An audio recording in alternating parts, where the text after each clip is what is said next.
Hey guys, welcome back to another day at Jupiter Porlo. So still working on the Scout.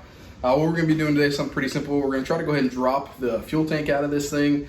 Really just because we want to see the rust, whatever debris is actually in there before we start pouring fuel from there. Of course, straight into the carburetor. So Pops is underneath it right now, complaining about dirt and rust and, you know, all that fun stuff. But hey, it's different because I'm actually not on the ground right now. I know you're not used to this, but we're going to be working right now.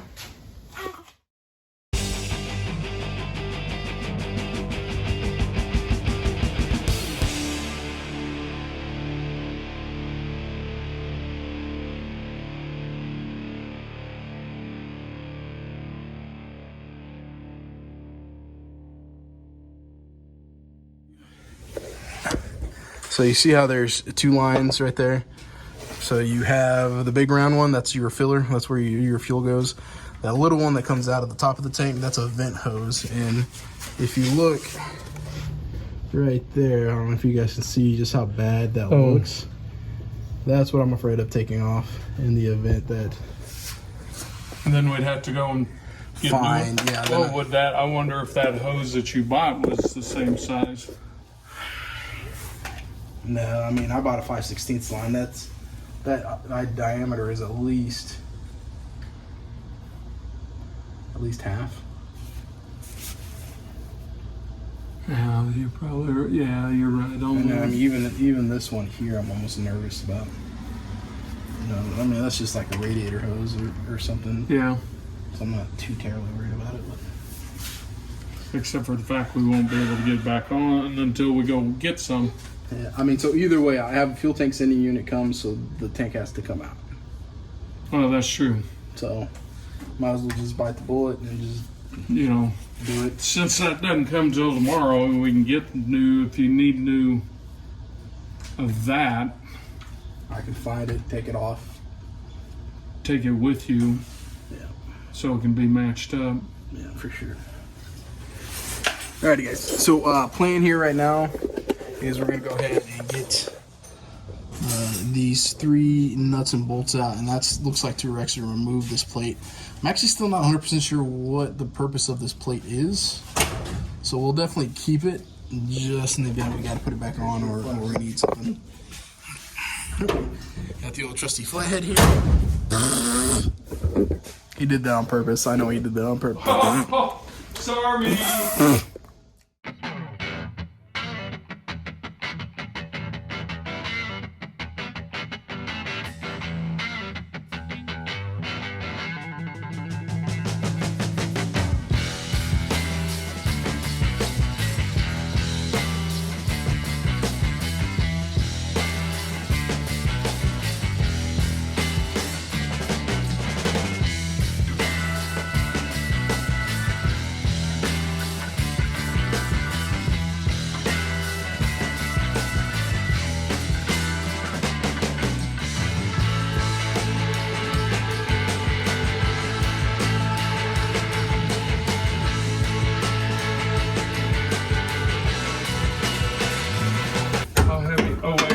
We got to do cleanup on aisle 3 before I lay over there.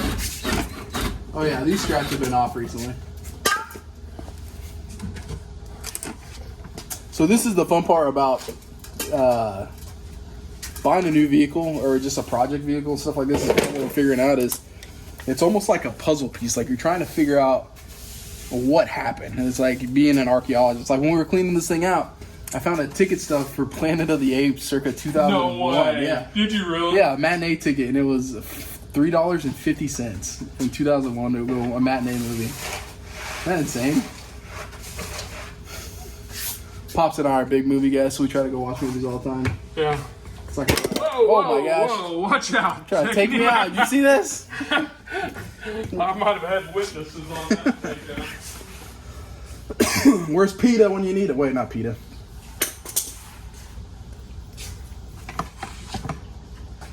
So, alright guys, so next step here, got already started. I'm gonna go ahead and take out these 2 straps, which are what basically hold the fuel tank in location or in place. So this one's ready to loose, and like I said, this one looks, if I zoom in here for you, I think it looks brand new. So it's definitely been off. And the tank is in actually relatively pretty good condition. Not a lot of stuff, not a lot of rust. Oh, you didn't take this one loose? No, I was waiting on you. Hey guys, I'm going to show you just how brittle this stuff actually is. So, let's see if I zoom in there. Just trying to pry it, and it just started cracking. Gonna have to pull those off and see what we can find. Now, what we're doing with this, guys, is just really just a matter of safety. Even though there's 2 of us down here working, I really don't know how much. I know I pumped about 9 gallons or so out of this fuel tank, but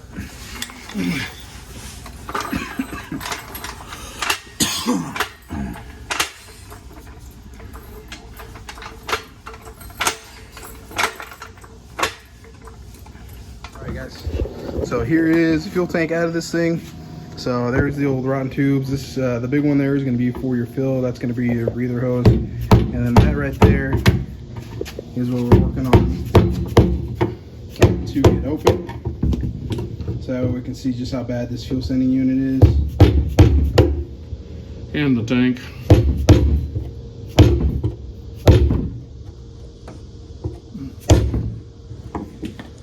Alan keeps hitting it with her purse.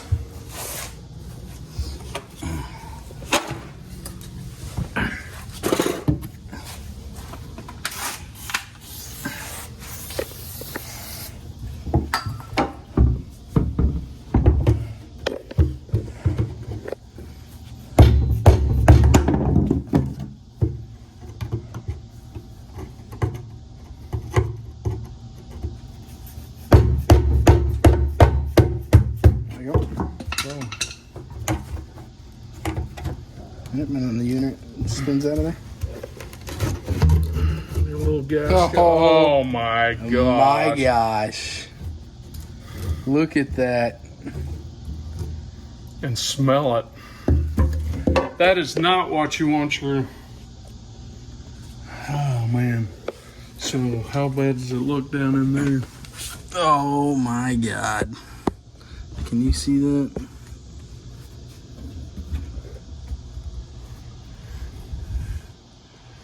That's all. This thing's... That does not smell, that smells like anything but gas. Look at, oh gosh. Try to zoom in here. Oh my gosh, there's stuff just peeling off the bottom of the tank. I don't know if you can see that on the video or not. No. But there's like chunks. Point over here, look at this. Where'd that big screwdriver go? So guys, if you can see that focus down in there, that is all rust. Oh my gosh. So, feel that. Needless to say, I don't think I'm gonna be using this tank. There's like sediment about a half inch, it felt like about a half-inch thick in the bottom of that thing.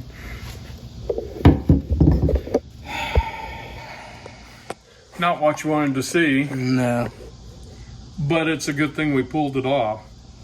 Yeah. Because I don't know, I mean, this, I don't know if you well, guys... this is still moving. Yeah, but look at the, I mean, this is the filter here. What's left of it? What's left of the filter. This right here is all corrosion. Yep, boys and girls, I think this one's toast, ladies and gents. So we're gonna go ahead. I mean, and there's cleaning things you can do. I mean, you could stick a half a pound of nuts and bolts down in there and beat it around and try to knock it loose. And then there's chemicals you can put in there that'll etch, you know, clean it and then etch it and then coat it. But you're talking at least probably about half a day's easily hours of work to do that, because you have to keep constantly moving the thing around. So yeah, and then it becomes one of those things of what is my time worth? yeah, I don't. well, I mean, you guys may have a varying opinion online, but we spent a lot of time on it. yeah, I mean, I don't know. I don't think it's worth trying to save it. I mean, it's literally half an inch thick of just got Rust and chunks. and gunk. I mean, there's chunks of something it in there. I don't know if it's metal off the side of the tank or if somebody had coated it at one time and now it's coming off. But It's dirty. guys, I don't know. Not worth saving. So what we need to do, so I went ahead and preemptively bought about 6 feet worth of actual rubber line that's designed for to use in fuel. Now, if you guys don't know this, I'm sure some of you do, but you cannot use a specific style of rubber. So the normal hose that you would use for a radiator hose, anything that transfers water, you can't use for fuel. It literally makes the rubber swell and then it just disintegrates, which I think this hose right here Oh, that was not a fuel was not a line fuel line hose. No. Because you That can looks see, like something you'd use on your like a little garden hose or something, maybe. I don't know. so But that's definitely. definitely does not look like fuel line hose to me. And maybe this is another reason why this thing just sat. Maybe they didn't want to actually have to deal with trying to pull the fuel tank sending unit out, or whatever the million different things it could possibly have been. But we're not afraid of doing it. Oh, So okay. all right. We'll have to get that ordered. I think. I mean, this thing is, guys. I mean, look at this. I mean, that is just. There's no way. I mean, I was optimistic because of how nice everything's been so far on this thing, but that was just pure optimism to think that this was I'd just be able to pour fuel in here and just call it good. So definitely glad we did it. It was going to cause more issues than not. I mean, absolutely would have caused 10 times more issues, right, Pop? Oh, we'd have been gumming up filters left and right. Yeah, no amount of fuel was going to clean this cleaned out. that up. Nah. So I think I need to load this in the back of my truck so I can get it, dump it at work. So I think the only thing I need to maybe keep is this ring, this lock ring. I'd hang on to it, but I think the new one should have it. But you never know. But then do I go back with a metal or a plastic? All right, guys. So a little bit of an update too for you. One of the things that I had just done on the Scout that I didn't record just because just time and it was just really, really boring, was I actually went ahead and pulled the seats, pulled all the carpet, everything out of the Scout. And honestly, actually checked out pretty well. Like I said, the rear of the tub, it was definitely the brightest spot here. Not really much issues. We have a little bit of rot right here in the corner, but it's easy enough just to cut it out, weld new stuff in there. But the biggest thing that I was worried about was the floor. Now, Scout, or International, actually sells this replacement panel that actually starts right up there, all the way back to here. And of course, they sell the rockers, everything like that. So I actually have that stuff on order. The one thing that I was really nervous about, and I wanted to make sure we had no structural rot, was actually this tunnel. Yeah, the tunnel itself actually just has surface rust. So I've kind of cleaned that off. Nothing etched or pitted too deep on both sides. So super actually stoked about that. I was nervous beyond all get out, thinking that we were gonna have an issue or something with that, but we lucked out, which is what we wanted. But passenger side was, I mean, it was way worse. I mean, there's actually holes in the floor. So, and showing the old girl some love, which is what she needs, Oh, and I got a new fuel cap cover. Okay, so there's the seats that we pulled out. I don't know if Robert already showed you that. So our temporary seat is our famous Igloo. Makes for a really nice temporary seat. Been with us through many adventures. So we're gonna just start this thing, get the engine a little warm. Hey guys, if you want to see what I was talking about using the wrong kind of line, so this is basically a steel belted line.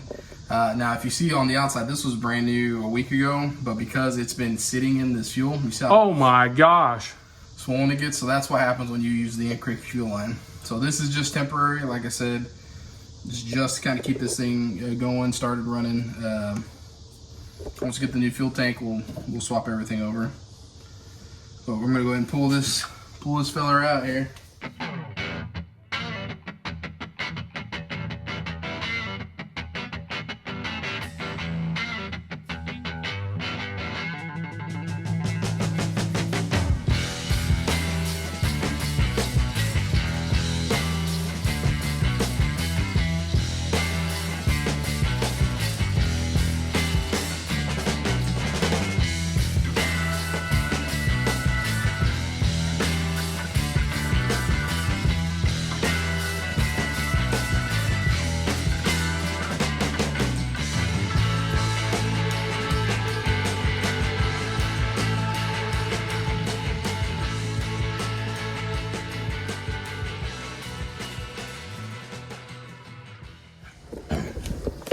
Alright guys, well that's going to be it for tonight. Thank you for watching. So just to recap, we were able to pull the old fuel tank out. We're able to verify that fuel tank is completely roached. So we will be purchasing a new one for that. Now it's just a decision on, do we go back with a metal tank or do we go back with a polyurethane tank, which honestly I think I'm probably leaning towards, just for in the future if my son, or my grandsons or my future family wants to keep this thing, they don't have to worry about that. So, but thanks for watching, guys.